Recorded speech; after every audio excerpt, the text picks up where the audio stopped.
Hello guys, welcome back to જીત સોલંકી અંદર vlog. તો કેમ છો બધા મજામાં? અને બધાને જય ગુડ મોર્નિંગ, જય સોનભાઈમાં. જય ગુડ મોર્નિંગ, જય ગુડ મોર્નિંગ, જય સોનભાઈમાં. Sorry, tongue mistake. મોર્નિંગમાં ટાઈટ લાગી, મતલબ ઠંડા પાણી નાહે છે ને એટલે. તો અત્યારે મતલબ અમે સોનલ બીચ કરવા માટે મરડા તરફ અમે રવાના થયા છે. અને વચમાં અમે 2-3 મતલબ સ્ટોપ લેવાના છે, પણ તમને રસ્તામાં કહીશ. અત્યારે સજેસ્ટ નહીં કરું. આંખ જોવો તો હજી ઉઠ્યો નથી, આવ્યો હું હજી. પણ રાતના 2 વાગ્યા સુધી, અઢી વાગ્યા સુધી તમને જાગવાનું કોણ કહે છે એ મને પહેલાં કહો. ભાઈ ટોપી મસ્ત છે પણ નજર ન લગાડો ભાઈ. સારું, ચાલો તો અમે મતલબ આગળ નેક્સ્ટ સ્ટોપ લઈએ, પીપળિયા ટોલગેટ. અને ત્યાંથી પછી આપણે વ્લોગનું થોડુંક સ્ટાર્ટિંગ કરશું અંદર. અને પછી આપણે એક સ્પેશિયલ જગ્યાએ જવાના છે, એ તમને રસ્તામાં કહે, અત્યારે નહીં કહું. રીજનભાઈ કહે ભૂલા પડ્યા ને તો ખોટો મારો પોપટ સાથે, એના કરતાં આપણે ત્યાં પહોંચીને તમને સરપ્રાઈઝ આપી. જય સોનભાઈમાં, જય સોનભાઈમાં, જય દ્વારકાધીશ, જય ચાવણમાં. ફાઇનલી મતલબ હિન્ડ ખોલ નાખું છું, અને પછી મારો પોપટ તો હવે થવાનો નથી. રીજનભાઈ કે મને થોડોક આમ હાથ બેહી ગઈ છે હૃદયમાં. તો અમે અહીંથી મતલબ રાજકોટથી અમે નીકળ્યા હતા. અમારો મતલબ કેટલા દિવસથી મતલબ રીલ્સ મારામાં આવતી હતી, અને મેં પેજને ફોલો બી કર્યું હતું. અને બહુ જ મન હતું પરબધામ જવાનું. અને પછી મેં વિચાર લીધું કે આજે પહેલાં મતલબ હું ટ્રીપમાં જાઉં ને સોનભાઈમાંની બીજમાં, તો મતલબ પરબધામ થઈને થાવ. તો પછી આપણા જે બેક પ્લેયર આપણે હિરેનભાઈ હતા ને, એને બી આપણે સજેશન લીધું. તો એ ભાઈએ કીધું કે મતલબ એ વ્યક્તિને બહુ મન હતું જવાનું, આપણે એનું થોડુંક રિવ્યૂ લઈ લઈએ. ફાઇનલી ભાઈ હું તો પહેલી વાર જાઉં હું પરબ. હવે દર્શન થઈ જાય બાપુના તો લગભગ આપણે જોયું તો હતા નહીં, પણ વાંધો નહીં, દર્શન કરી લેવું બરોબર. અને બહુ ટાઈમથી વિચાર્યું હતું પરબ જાય એમ. હવે હુકુમ થઈ ગયો છે દાદાનો, તો જઈ આવી. દાદાનો હુકુમ થઈ ગયો છે ને મસ્ત દર્શન થઈ જાય છે. કદાચ મતલબ વિડીયોગ્રાફી અને ફોટોગ્રાફીની અંદર શૂટ તો નહીં હોય કદાચ, તો બી મે બી હું ટ્રાય કરીશ અંદર દર્શન કરાવવાના. મતલબ પરબનો વાહથી પાછળથી ફોટો તો પાડી જ લઈશ, બટ મે બી હું ટ્રાય કરીશ તમારા બધા માટે. ના, અંદર તો હશે જ, અંદર જવા દે, ફોટોગ્રાફી કરવા દે, પણ મંદિરની અંદર નહીં કરવા દે, બાકી બહારથી કરવા દે. સેલ્ફી પોઈન્ટ છે અહીંયા, તો આપણે સેલ્ફી પોઈન્ટે જઈને ફોટો પાડશું, અને પરબધામે જે આપણે આરામ કરશું થોડો ઘણો. અને એવું બનશે તો મતલબ ત્યાં આપણે લંચ કરી લેશું. અને ફિલહાલ તો મતલબ તમે આપણું બ્લેક પેન્થર જોઈ લો. અત્યારે મસ્ત હાલે હે ભાઈ. આજે તો ફોર્મમાં હે, પૂરું ફોર્મમાં હે, ફૂલ ફોર્મમાં હે, ફૂલ ફોર્મમાં હે ભાઈ. ક્યાંય બ્રેક જ નથી લાગતી ભાઈ. હું તો ઉડતો જતો હોય. સાલે તેરી ભાભી સુનેગી તો મેરે કો ગાલી સુનાएंगी. સાંભળજો ભાઈ, ફૂલ ઉડાડતા જાય. હું કેટલી 1-2 વાર બચી ગયા અહીંથી પડતા ગાડીમાંથી. તું મને મરવાયા કે પર સાલે. તો મતલબ સેફટી માટે આપણે હેલ્મેટ ને ગ્લવ્સ બધું લઈ લીધું છે. બટ જ્યારે મતલબ ગ્લવ્સ પહેરું તો મતલબ હેલ્મેટનું બેલ્ટ નાખતા ભૂલી જાઓ, અને હેલ્મેટનું બેલ્ટ નાખતા ગ્લવ્સ પડતા ભૂલી જાઉં. અભી તેરા ભાઈ ચલાएगा गाड़ी, अभी तेरा भाई गाड़ी चलाएगा. साले तेरे को मैं चला नहीं दूंगा, मेरे को परब जिंदा जाने का है. તો અત્યારે અમે પહોંચી ગયા છે પરબથી 21 નહીં મતલબ 15 કિલોમીટર દૂર વાવડી ગામે પહોંચ્યા અત્યારે. અને વાવડી ગામની તમે હરિયાળી જોઈ લો અત્યારે. ખાલી ધાણા વાવેલા છે, અમુક જીરું આવે છે, અમે મતલબ ડુંગળી વાવેલી છે. મસ્ત હે ભાઈ. રાજકોટ કાંઈ. અને અહીંયા વિચારું છું કે થોડો ઘણો હરીગો ઘર માટે ઉતારીને લઈ જાઉં, બટ અમારે ઊંઘું પડી જશે ખોટું. એટલું બધું છે નહીં, એટલો બધો છે નહીં. અને જે ઉપર દેખાય ને છે ને એ બહુ ઘટ્યો છે. એટલે પછી અમે અહીંથી ડાયરેક્ટ પરબ જઈએ, અને બાપુના દર્શન થાય, ઇનકેસ થાય તો. અને થઈ જાય તો સારું કહેવાય, મતલબ અમારા થોડા ઘણા પાપ ધોવાઈ જાય. બધાય ધોવાઈ જાય. હવે માઇનસમાં હોઈ જાય તો સારું, એટલે પછી પાછા રાજકોટ જઈને કંઈક પ્લસમાં થઈ જાય ને તો વાંધો ન આવે. મને લાગતું ને, પણ હવે જોઈએ, હવે સારું હોય દર્શન થઈ જાય તો. આપણે ખાલી અંદર એન્ટ્રી મળી જાય ને બધી, મતલબ ત્યાંની દર્શન થઈ જાય ને, સતદેવી દાસના, અમરદેવી દાસના બધાને દર્શન થઈ જાય ને, એટલું ઘણું છે. જય બાબરી સરકાર, જય બાબરી સરકાર, સંત દેવીદાસ, અમર દેવીદાસ. તો હવે થોડો ઘણો અમે ફોટો શૂટ કરી લઈએ, અને પછી અમે નીકળીએ અહીંથી. જસ્ટ 15 કિલોમીટર છે ખાલી. જય બાબરી સરકાર. ફાઇનલી મતલબ પરબધામમાં પહોંચવાની તૈયારીમાં હતો. તો પછી એક રસ્તામાં આપણે ખોડિયાલમાનું મંદિર મને જોવા મળી ગયું, તો પછી અમે ત્યાં દર્શન કરી લઈએ અત્યારે. શું કહ્યું હિરેનભાઈ? મસ્ત. આની પહેલાં આપણે ઓલો એનલ નથી કેવું, આની પહેલાં અમે આનલગઢ ગયા હતા ને, તો ત્યાં અમે મતલબ લાવ્યું કે લોકેશન એના જેવું જ છે. તો પછી અત્યારે પછી આ મતલબ બહુ એટલે બહુ પ્રાચીન લાગે મને અત્યારે. રીજન ભાઈ કે બહુ જૂનું અને આમ જાણીતું લાગે છે. અમે ખાલી સ્ટાર્ટિંગમાં જોઈ લ્યો અને લોકેશન જોઈ લો આખું. આવો તો ભૂલા ન પડતા. અને આપણું બ્લેક પેન્થર મસ્ત છાયા પડ્યું છે અને મસ્ત દર્શન કરી લઈએ અત્યારે. મજૂરે હારે છે. સીડી ચડીને જાય હવે તો. એ મારે ચોટીલાવાળીના સિંહ બેઠા બે બંને.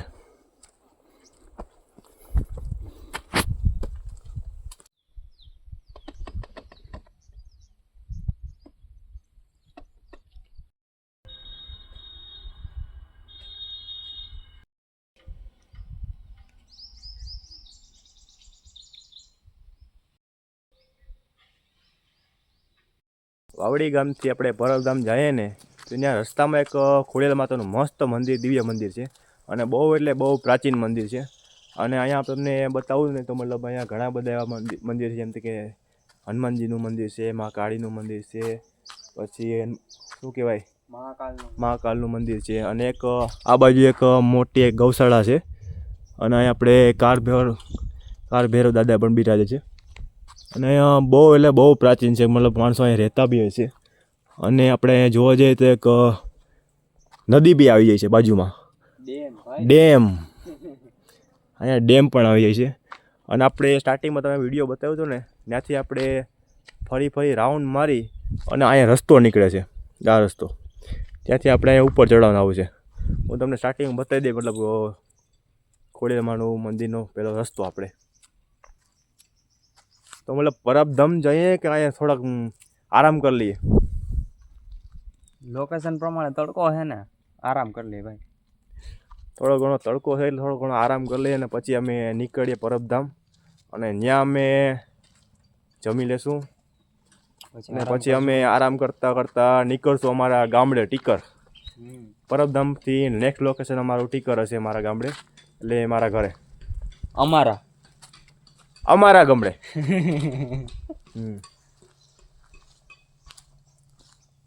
બાપુ ચકાચક બાપુ બિરાજે છે. ચકાચક બાપુ ચાલે તું.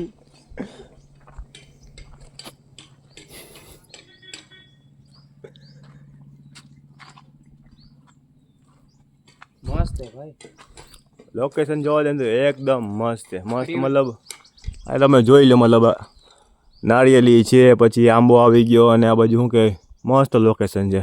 શું કહ્યું? આમાં હે ને ડીએમ મારજો હે ને, પ્રી વેડિંગ જીતેનભાઈ નો અહીંયા રાખવાનું થાય છે.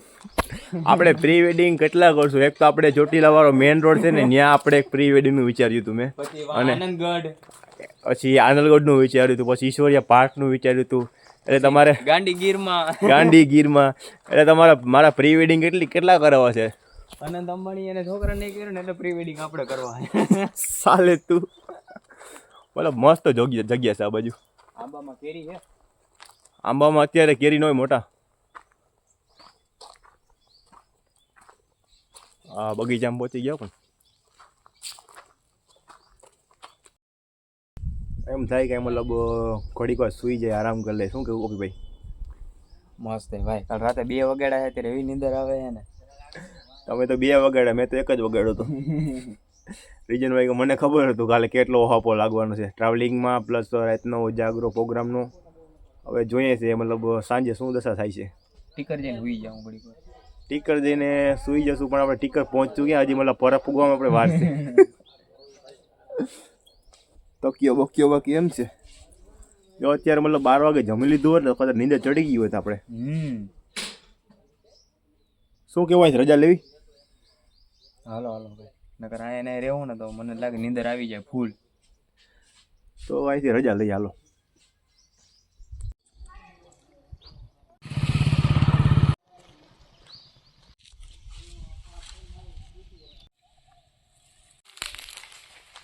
ગોપાલ મારો પારણ યે ઝૂલે રે. હે તો હવે અહીંથી રજા લઈએ અને પછી ડાયરેક્ટ આપણે પરબધામ પહોંચીએ. ઇન કેસ કે મતલબ કંઈ મતલબ શું કહેવાય મસ્ત જગ્યા ન મળે જે અમારું હૃદય મતલબ માની જાય. બાકી જગ્યા નથી. એવી કઈ જગ્યા હોવી ન જોઈએ. બાકી અમે છે ને પરતધામ તો મતલબ 1-2 વાગે પૂછ્યું અને જમવાનું તો કંઈ નક્કી જ ન હોય પછી. કાંઈ નતો ડુંગરો હતો એના પછી બન્યું 1981 હું અહીં ગાડું લઈને આવતો. કાંઈ નતું એટલાને પછી આ ટ્રસ્ટમાં છે કે ખાલી આ તો બધું ભેગમાં આખા ગામ અલગ અલગ વાવડી 107 ગામ 6-7 ગામ એમ. અહીંયા હું તાવો ને એવું બધું થતું હશે ને. તાવ થાય ને તાવ થાય બધા અમુક પ્રસંગે આવે કોઈ હવન કરે આ પિતૃ પેલું કરે પિતૃ કાર્ય અહીં કરે આ બધું. ના અમે તો અહીંથી આમ પરબ જતા હતા ને તો આ બાજુ મેં કીધું હાલો ખોડિયાર મંદિર દર્શન કરતા જઈએ. માતાજીનું આ જૂનું મંદિર છે લગભગ 1981 માં તો હું અહીં ગાડું લઈને હાલતો ચારણિયાથી એ ટણાઈ કાંઈ હતું નહીં કાંઈ પણ નહીં 4-5 સીટું પડી હતી. આ પછી આ સાહેબ પછી તમારું નામ? મારું નામ આમ તો છે ભગત રાજારામ. મારા ભજન જોડેલા 80 ભજન જોડેલા નવા. જય સીતારામ. જય સીતારામ. 80 ભજન જોડેલા છે કળયુગના. હા જોયા સંસારના મેળા કળયુગમાં જોયા ગુરુને જોયા ચેલા કપડા ધોઈને ઉજાળા દેખાય છે અંતર મેલ નથી ધોયા. વાહ વાહ વાહ. વાહ બાપા વાહ. એ આખું ભજન છે ઘણો લાંબો છે. તમે આવો ને હે પરબ બરાબર ને પરમ હું તો આહાટી બીજ ના આવું આમ નહીં. સોનલધામ એ બધે અહીંયા જ લો પગપાળા મારી જાત્રા બધે આખું ગુજરાતની અંદર છે. આ છેલ્લી જાત્રા અહીં જુઓ છે ને ભાઈ અમારે ભાભોર ખરું ને મારું ગામ અહીંયાથી ગાંધીનગર અહીંયાથી પછી ફાગવેલ ડાકોર ને ડાકોર થી પછી અહીં બગદાણા મોગલધામ ને અહીંયાથી પછી સત્તાધાર ને અહીંયાથી પરબ ને અહીં રોકાણો છો તો હજી આ ઘઉં પાવા રાશે હવે વળી જાય ઘરે ઘઉં લઈને પાછું જઈશ તો હું ત્યાં રોકાઈ ગયો છું. અહીં જાત્રા જ રોકાણી છે. તમારું મૂળ ગામ કયું? બનાસકાંઠા અબાસણા. અબાસણા એટલે જાત્રા હતી પગપાળા. મારે પુસ્તક લખાય છે રજગણ નામનું એનું ચાલુ છે. જેમ આપણે નતું ભાઈ ઓલા ઝવેરચંદ મેઘાણીએ લખ્યું હતું ને એમાં બધી ધાર્મિક જગ્યાઓ ને બધે ફરી ફરીને એનો મહત્વ જાણીને પાસે લખાણ અંદર કરેલું છે. ના જરૂરી છે અત્યારના ટાઈમમાં. પછી જો એક બાજુ ગોળ કરે ને એક બાજુ ગોળ કરે 13 દિવસે તમે લક્ષ્મીની પૂજા કરો અને એ પૈસા ફેંકી જવાય એ અપમાન છે ને ધંધો છે. એ રીતસરનો ધંધો અધર્મ છે. જેમ કે તમે લાખનો ઢગલો આમ પાટે મેલી ગયો ને લક્ષ્મીને પાટે મેલાય તમે પૂજો છો તો પછી એને ફેંકવી ને એટલે કળયુગમાં કીધેલો છે કે જુઓ લક્ષ્મી લૂંટાશે લોકતણી નહીં રાડ ફરિયાદ. એ લાખો રૂપિયા લઈને જતા રહે થેલા ભરીને કોણ એને કે ગાયન નાખો ચાય 5 બોળા નાખતા ભારે આવી ગયા ને. અત્યારે બધા રખડવામાં બધા મજા આવે એમ કઈ કે ગાયોને નીર નાખી દે તો પણ એમ નહીં. આ કલાકારો ડાયરો કરે અહીંયા કે અમે તો ભાઈ ગોળના પૈસા ગાયન વાપરે ચાય તમે 5 બોળા નાખતા ભારે આવે તમે કહો એક હિસાબ. આ ધંધો છે. આ ધંધો જ થઈ જાય. એક બાજુ કથા મોરારી બાપુ ની ચાલતી હોય બીજી બાજુ તમે ઉભા ખાતા 80% પશુ ભળી ગયા. હે 80% પશુ જતા રે માણા. પલાઠી વાળીને ખાવાનું શાસ્ત્રોમાં નિષેધ છે. ઉભા ખાવાનું ઉભા પીરસવાનું. તમે બેસીને પલાઠી વાળીને આપણો સનાતન ધર્મ છે. સનાતન ધર્મ છે આપણો. અત્યારે બગાડ કરી નાખ્યો બધો. પછી ઉભા ખાવાનું 2 વખત માજીને ભીખ માજીને જવાનું પાછું ખાવા આપણું માગવા જવાનું માગદાત કરી નાખ્યા. એ ઓલા પાંગતના જમાના વયા ગયા ખાલી ઉભા ગુફે ઉભે ને બધે બેઠા જમતા હોય. પાંગસ હતી ને સનાતન ધર્મ આપણો સાચો. સાપરા જે હતા ને સાપરા એ સાપરામાં સુખ હતું. અત્યારે દુઃખ છે. બંગલામાં ને આ ગાડીઓ છે ને 80 કરોડ ની કે 8 લાખ ની ગાડી હોય રણમાં ખૂટવાળી થાય શું સીટું ખાવાની કુરકુરિયા ગોતવા પડે. કુરકુરિયા ગોતાય ને કઈ સીટું થોડી જ ખવાય. હવે રણવાસો વસો ખૂટવાળી થાય ક્યાંથી લાવો તમે એટલે કે ભાઈ ગોતો કંઈક ખાવાનું. હા ભારત દેશ આપણો છે ને ખેતી પ્રધાન દેશ છે. લોખંડ પ્રધાન થાય ને તે દાડે તમારે ત્રીજી પેઢી અનાજ નહીં મળે. અને બેઠા બેઠા છોકરો બાય બાય ટાટા બોલે છે ને ત્રીજી પેઢી ગુજરાતી નો એક શબ્દ નહીં રે બધે અંગ્રેજી થઈ જવાનું. ગુજરાતી કહે છે કેવું હતું વોટ એટલે શું તો ગુજરાતી એટલે શું એમ થઈ જાય. સાચી વાત છે. અત્યારે ધીમે ધીમે બધે ઇંગ્લિશ સ્કૂલ ખોલવા માંડ્યા. બેઠો બેઠો છોકરો ટાટા ને બાય બાય બોલે તો છોકરો ફૂલ અંગ્રેજી ભણશે હીરો ભણી જવાનો. ત્રીજી પેઢી એ ભણશે તમે આપણે હશે ને કઈ ગુજરાતી રહેશે નહીં. બરોબર હે બહુ સારું બોલ્યા તમે. જય માતાજી. જય માતાજી. જય. એટલે આ સેવામાં રોકાણો છે ને ઘઉં પાવા રાખ્યા છે. મારે કામકાજ ચાલુ છે પુસ્તકનું. 1000 પત્રિકા ઘરે પડી છે સનાતન ધર્મની અંદર. એમ કે આ જેટલા વિદેશની જાત્રા કરે ને આ આપણો જે પ્રધાન છે ને એ જો ગાય ગરીબ ને ખેડૂત વિરોધી છે. વિદેશની જાત્રા છે ને એ કરોડોનું નુકસાન થાય અને આપણે ઘરમાં એક છોકરો એક કમાતો હોય ને બીજો જુગાર રમી જતો હોય તો 8 જણાની કમાણી રોઈ લઈ જાય. બરોબર. પછી આખી કોઠી ભરી હોય ને તો 12 મહિના આપણે એમાં અનાજ વાવી અને પછી એમાં નાખવાની હોય ને ખાલી થઈ જાય એટલે બીજું અનાજ નાખવાનું હોય. જો ખાલી થઈ જાય ના કમાવો તો પછી એમાં અનાજ રહે ખરું? નો રે. તો આ દેશની પરિસ્થિતિ હાવ ખરાબ થઈ જાય રહી. આ દેશ છે ને હા હા બરબાદીમાં જ જાય રહ્યો. કોઈને ખબર નથી. 172 કરોડ લાખનું દેવું થઈ ગયું છે આ ભારતનું. ભારતનું ક્યાંથી ભરવાનું? 35 કરોડ હતા જ્યારે કોંગ્રેસ હતું એટાણે. અને મોટી મોટી વાતો કરવાની, બળાત્કાર એટલા, મોંઘવારી એટલી, ભ્રષ્ટાચાર એટલો, કોઈ પણ ચાય માણસની શાંતિ નથી. અત્યારે ગરીબ માણસનો અત્યારે કોણ છે? ગરીબનું કોઈ નહીં. આ બધા જુઓ તો ભાગ્યા છે. આટલા આટલા તમે બધા જુઓ આદિવાસી બધા છે. અહીંયાના છોકરા કોઈ ઉચ્ચ શિક્ષણ નહીં મેળવી શકે. નહીં. અને વિદેશની કંપનીઓ જે આવશે ને એ તમને 6 મહિના રાખે. પછી કે ભાઈ તમે તો ચોરી કરો છો ને અહીંયાના લાવશે. આ ભાદરો હમણાં અંગ્રેજી શાસન થઈ જાય અને ડોલરનું ચલણ થઈ જાય, રૂપિયો જે જડશે નહીં. બહુ સારું બોલ્યો. એટલે આવું છે બધું. જય માતાજી. જય માતાજી. ભલે. જય માતાજી. તો આપણે અહીંયા નીકળીને દાદા જોડે મળીને બહુ મજા આવી. હાલે વિડીયો લઈ જય માતાજી. પપ્પા તમારે આમ કયા ગામ? આમ કયા ગામના? અમે રાજકોટના મુદ્દે. મૂળ રાજકોટ? મૂળ આમ ટીકર નામ છે. ટીકર? ટીકર જુનાગઢ બાજુ. વંથલી પાસે. ટીકર વંથલી? હા ટીકર વંથલી જુનાગઢ. હા ભાઈ ઘંટિયા બંટિયા ને એ બધું છેટું રહી જાય કંટિયા મંટિયા. અને વંથળી તો આમ રહ્યું ને. આમ રહ્યું આપણે જુનાગઢ બાજુ. હા બધે મારી જાત્રા છે. અહીંથી કોઈ બાકી નથી ગુજરાતની પગપાળા જાત્રામાં. હા અને એનો બધાને લખાણ કર્યું જોઈ. હવે આ જુવાન જે જુવાન છે ને એ જુવાન સમજે તો તેમને ઘંટિયા તો આપડા જતા રહ્યા. આ જુવાનિયા જો નહીં દેશ સમજે ને તો વિદેશની કંપનીઓ દેશની બરબાદી કરી નાખશે. તમે જય જવાન જય કિશન હશે તો ખાશે ને. જુઓ જવાને આપણું ખાય. હીરો શરત માથે ઉભો છે જીવના જોખમે. તો ખેડૂતો રાત દિવસ ધંધો કરે છે. તો બીજાને તો શું અહીંયા ખાલી ભાષણ જ કરવાનું. એ કોમવાદી ભાષણ કરીને ઝેર ફેલાવે છે. કોઈ હિન્દુ મુસ્લિમ કોઈ નથી એવું. હિન્દુ કે મુસલમાનના ગામમાં હું રાત રહ્યો છું. એટલી બધી સારો હરકર ઘાટો નહીં. ભયાચારો પણ આ બગાડે બીજા. વોટ સારું કરી. એટલે એવું છે બધું. હાલો જય માતા. જય માતા. એટલે અમારે તો